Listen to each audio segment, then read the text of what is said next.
Hello everyone, welcome to Psychoscience. मैं Deepali Nagvanshi. Scientific research किसे कहते हैं, इसके कितने टाइप्स होते हैं, ये हमने एक वीडियो में जाना था। तो आज हम रिसर्च के टाइप के बारे में बात करेंगे। रिसर्च की तो कई टाइप में, बट यहाँ हम मेनली 3 टाइप के बारे में बात करेंगे। पहला एक्सपेरिमेंटल रिसर्च, दूसरा नॉन एक्सपेरिमेंटल रिसर्च एंड तीसरा है क्वासी एक्सपेरिमेंटल रिसर्च। तो इस वीडियो में हम एक्सपेरिमेंटल रिसर्च के बारे में पढ़ेंगे। व्हाट इज़ एक्सपेरिमेंटल रिसर्च, या हिंदी में कहें तो प्रयोगात्मक शोध किसे कहते हैं। प्रयोगात्मक शोध वो शोध होता है जिसमें प्रयोगकर्ता या शोधकर्ता स्वतंत्र चर में जोड़ तोड़ करके उसके प्रभाव का अध्ययन करता है तथा विभिन्न समूहों में यादृच्छिक ढंग से यानी कि रेंडमली आवंटित भी करता है। क्यों करता है? इसलिए करता है ताकि स्वतंत्र चर एवं आश्रित चर के बीच विश्वास के साथ साथ कारण तथा परिणाम संबंध जो है वो भी स्थापित हो पाए। सिंपल है, जो भी ऐसा शोध जिसमें स्वतंत्र चर में जोड़ तोड़ करके हम उसके प्रभाव का अध्ययन करें, जिस पर अध्ययन करते हैं वो आश्रित चर कहलाता है। तो ऐसे शोध को हम प्रयोगात्मक शोध कहते हैं। स्वतंत्र चर और आश्रित चर क्या होता है, ये हमने चर की वीडियो में जाना था। जिसमें जोड़ तोड़ किया जाए वो स्वतंत्र चर, और जिस पर प्रभाव का अध्ययन किया जाए वो आश्रित चर कहलाता है। एक्सपेरिमेंटल रिसर्च के भी 2 टाइप होते हैं। पहला टाइप होता है प्रयोगशाला प्रयोग शोध एंड दूसरा टाइप होता है क्षेत्र प्रयोग शोध। प्रयोगशाला प्रयोग शोध को हम बोलेंगे लैबोरेटरी एक्सपेरिमेंट रिसर्च एंड क्षेत्र प्रयोग शोध को हम बोलेंगे फील्ड एक्सपेरिमेंट रिसर्च। सो देखिए, नाम से समझ में आ रहा है, प्रयोगशाला प्रयोग शोध है यानी कि प्रयोगशाला में किया जाता है, और क्षेत्र प्रयोग शोध है यानी कि ये क्षेत्र पर यानी कि फील्ड पर जाकर किया जाता है। फिर भी अगर हम डिटेल में जाने तो प्रयोगशाला प्रयोग शोध वह होता है जो प्रयोगशाला में व्यक्ति या पशु या व्यक्तियों के समूहों को रैंडमली सिलेक्ट करके उन पर प्रयोग किया जाता है। प्रयोगशाला प्रयोग शोध है, उसमें मेन बात यह है कि जो प्रयोग करता है वो एक ऐसी सिचुएशन क्रिएट करता है जिसमें सभी एक्सटर्नस वेरिएबल नियंत्रित हो जाते हैं। चरों को नियंत्रित करने से जो भी वेरिएंस है वो भी अपने आप नियंत्रित हो जाते हैं। इससे क्या होता है ना, जो प्रयोग में शुद्धता बढ़ जाती है। इन शॉर्ट अगर हम बात करें तो प्रयोगशाला प्रयोग शोध में जो प्रयोग करता है वो एक ऐसी सिचुएशन क्रिएट करता है जिसमें कुछ चरों को तो नियंत्रित किया जाता है और कुछ चरों में जोड़ तोड़ किया जाता है।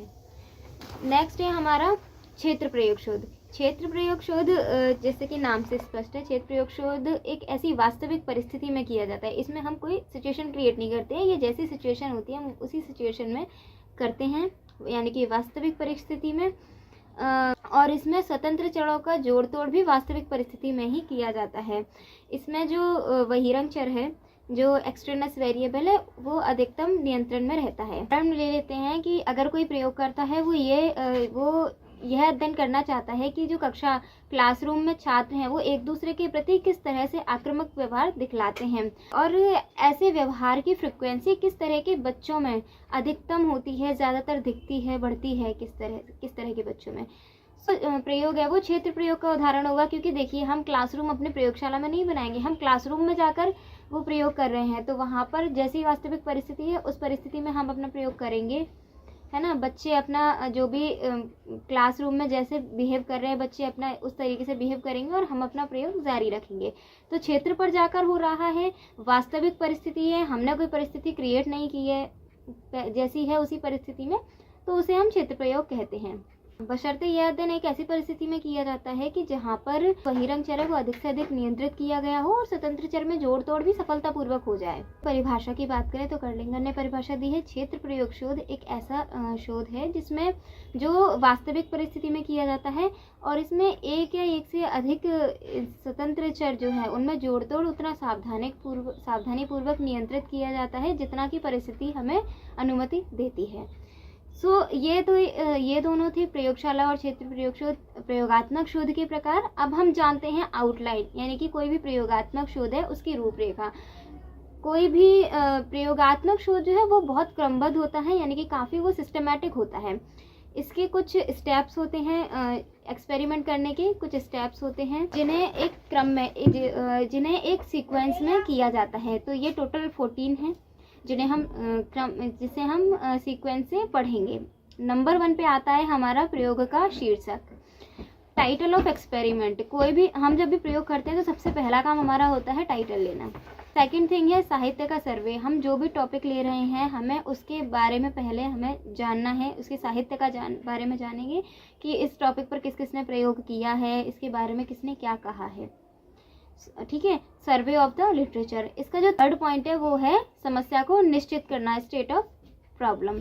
हमारा टॉपिक तो हमने ले लिया पर हम एग्जैक्टली चाहते क्या है, इसमें खोजना क्या, हमें ढूंढना है, हमारी प्रॉब्लम क्या है, क्वेश्चन क्या है हमारा, तो हमें वो निश्चित करना है, ठीक है।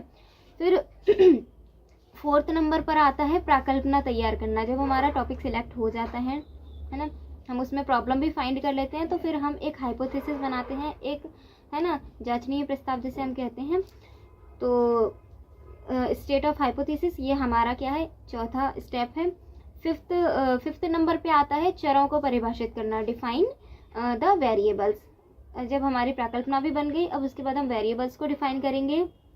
देन 6 नंबर पे आता है उपकरण, अपैरेटस। हम क्या उपकरण यूज इसमें करेंगे इस प्रयोग को करने के लिए। 7th है चरों का नियंत्रण, चरों को हमें नियंत्रण करना है 7th स्टेप में, है ना, controlling the variable.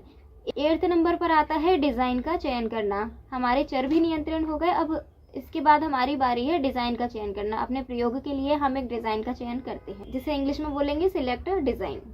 9th step है प्रयोज्यों का चयन करना और उन्हें समूहों में आवंटित करना, सिलेक्टिंग सब्जेक्ट और assigning them to group. 10th number पर प्रयोगात्मक कार्यविधि का उल्लेख करना, specification of the experimental research, ठीक है। फिर हम क्या करेंगे, अपनी प्रयोगात्मक की विधि की प्रयोगात्मक शोध जो उसकी कार्यविधि का हम उल्लेख करेंगे। 11 नंबर पर आता है आंकड़ों का मूल्यांकन करना। जो भी हमें आंकड़े प्राप्त हुए हैं हम उनका मूल्यांकन करेंगे, evaluation of data.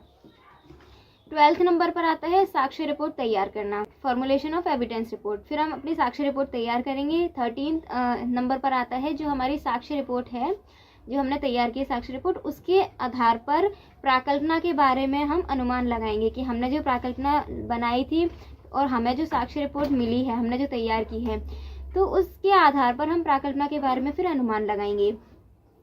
To make inference from the evidence report to the hypothesis.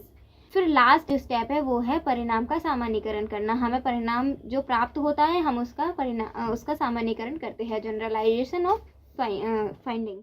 सो ये हमारे 14 स्टेप्स थे एक प्रयोगात्मक शोध के, जिनको फॉलो करना हमें ज़रूरी होता है। इनको फॉलो करते हुए हम अपने जो भी शोध है उसको करेंगे कंप्लीट। सो आज की वीडियो में हमने जाना प्रयोगात्मक शोध किसे कहते हैं, इसके कितने प्रकार हैं और इसकी आउटलाइन क्या है, इसकी रूपरेखा क्या है। अगर आपको ये वीडियो पसंद आई है तो वीडियो को लाइक कीजिए, ज़्यादा से ज़्यादा शेयर कीजिए अपने दोस्तों के साथ, और अगर चैनल को अभी तक सब्सक्राइब नहीं किया है तो चैनल को सब्सक्राइब कीजिए। मिलते हैं अगली वीडियो में। नमस्कार।